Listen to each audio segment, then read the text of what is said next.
Alright, here we go. We got losers finals. Quark versus Dice. Falco versus Game & Watch and or Greninja. Most likely Game & Watch though, because that matchup probably sounds awful for Falco. But, I don't know. I don't play any of these characters. But just from what it looks like on paper, I think Game & Watch wins.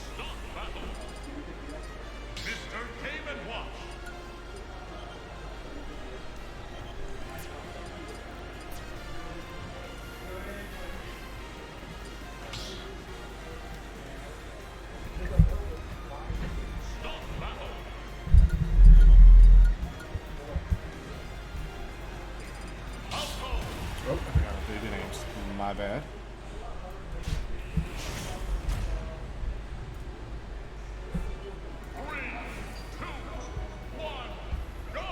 Alright, we get it. Game 1. Taking it to Battlefield.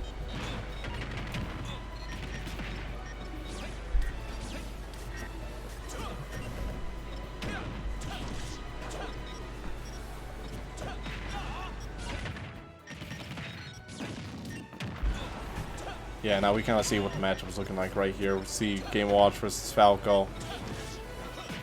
Quark right here just making it extremely hard for Dice to be able to get in. A lot of Game Watch's moves being extremely disjointed, fast, and safe on hit too. And with the up B also making it so that Falco really has to be careful with how he lands versus Game Watch.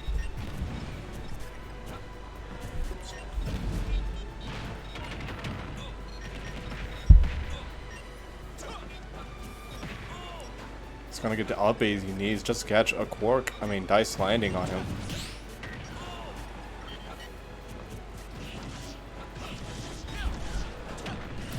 Nice little kill confirmed coming off from Dice. Up tilt into drag down air, I believe it was, into another up tilt into back air.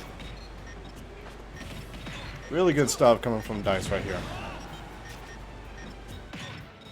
Now we see Dice once again just struggling just to get in. You know, he's able to get that stock, but is he able to bring it back up to even again?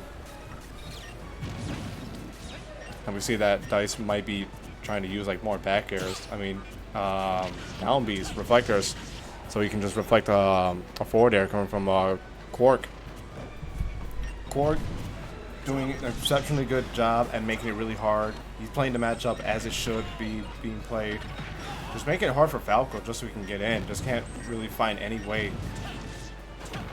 So it's really hard for even as good as a player like Dice, you know, just because of how the character and the matchup goes. You know, it's really hard for Dice to just find his way in. And he is going to get the F tilt right there to take off the stock. You see, he tries going for a nair conversion, but he is just going to miss it. Tries going for a... It's not going to kill off the top just yet, though. Rarely does that move ever kill off the top. And I've only seen it happen 2 times in my whole life. This whole time playing competitive Smash, I've only seen up air, Game Watch up air kill at least 2 to 3 times.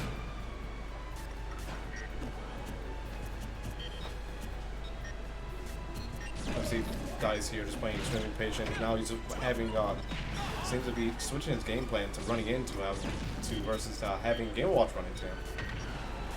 Because he doesn't want, because that's the thing when you're fighting Game Watch too, you can't make any big commitments at all. In fact, even running into Game Watch in itself is a commitment.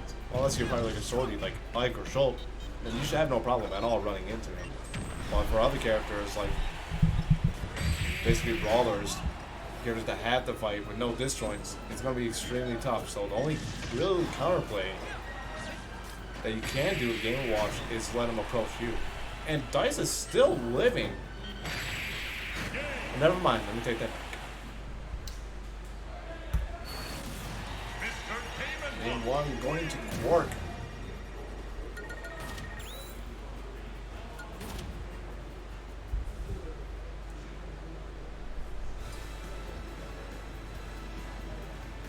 Let's see what stage we're going to go to next. We're going back to battlefield.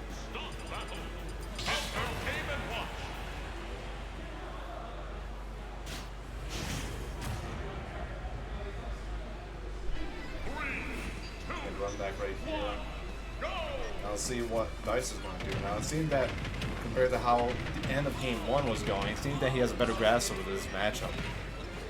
It is that he should be sitting back, having Game Watch approach you, and then punishing him. Because for as good as Game Watch is for punishing people running into him, he also, as a trade-off, also gets punished as well for running into your opponent, into his opponents.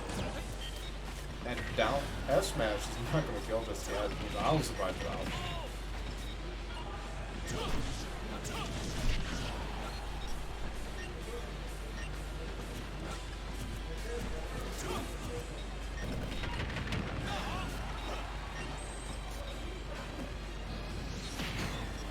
It's going to get him with the up B.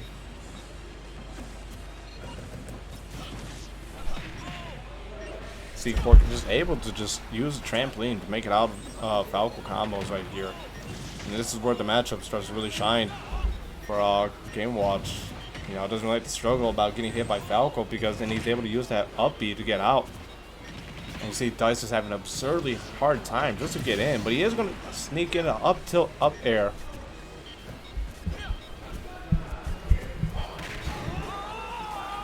It's going to get another kill from Quark's end.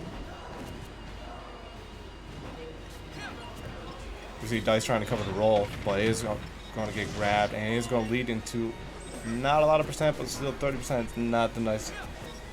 Better to take no percent at all.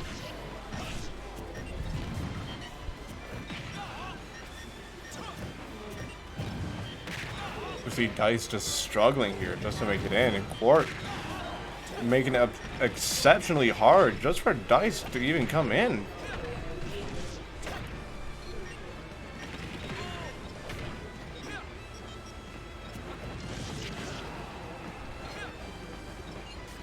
I see Quark just playing up for a more defensive play style right here. Doesn't want to commit into anything at all.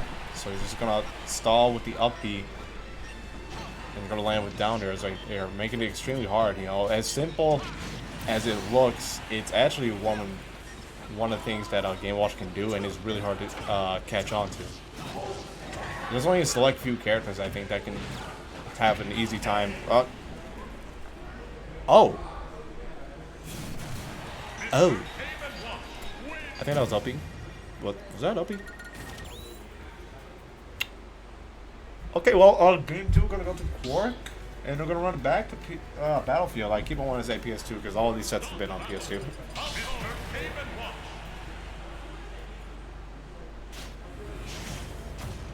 Dice really wants to get this run back against Quark because he feels himself that he can able to beat him on his own stage.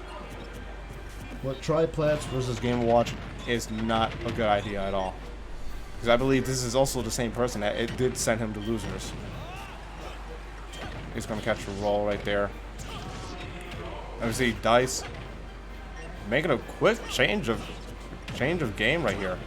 Downer into another downer. Tries to go for an up smash, trying to catch a landing. It's going to parry the back air into an F smash. Yo, Dice, kind of nice.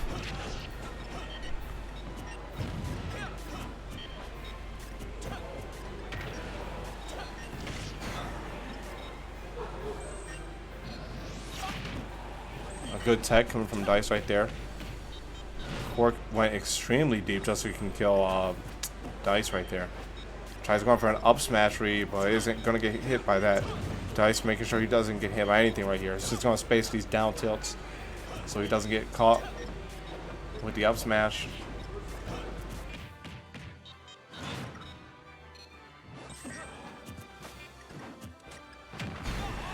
Is going to get hit by the F tilt right here. Now it is going to be really hard. It's going to be so easy for Quark just to rack up all this damage he needs, and it's so hard for Dice.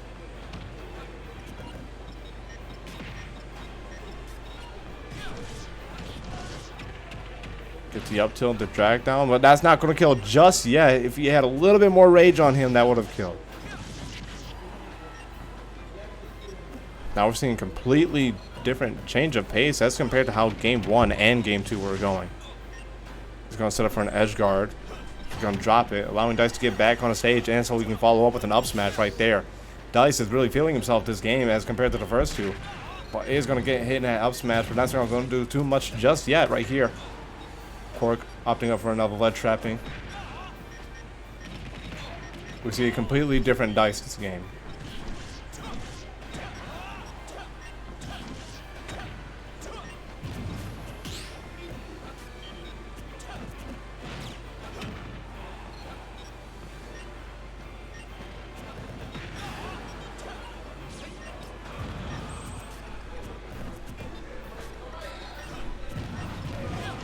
Quark right here is trying to use these fares just so we can try set up for like an edge guard or just potentially kill Dice off here.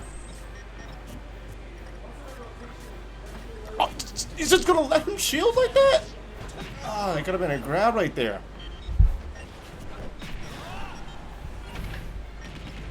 Seems like Quark was just like a little bit panicky right there, so he just really didn't know what to do right there. Even though he saw the shield, he was kind of scared. And Backer is going to take it. Game 3 going to go to Dice. Proving to himself and to Quark that he is not out just yet. He's definitely still in this. He wants to get into the grand finals. He wants to fight Low 1 as badly as possible. And he also wants this run back. He really wants it so badly. And he's going to prove it to him and both Quark that he's capable of making this happen. Despite how the matchup goes, he's going to make it work.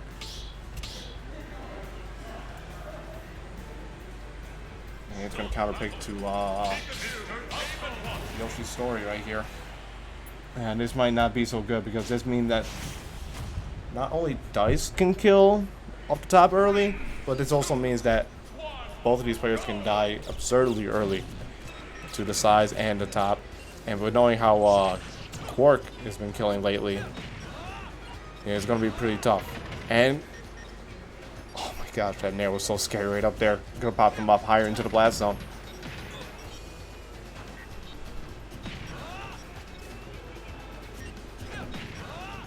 It's gonna get these up Bs catching with the falling nairs. Now Dice is still in this right here. He's definitely playing better than he has been all these past 2 games, these past 3 games.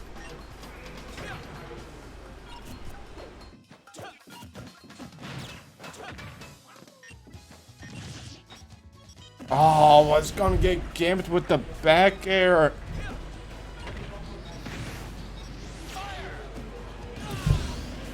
No. Don't tell me. Don't tell me. Oh.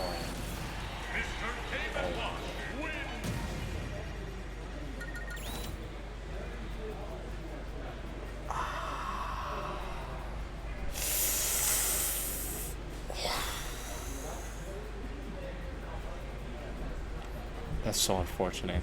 That's terribly unfortunate.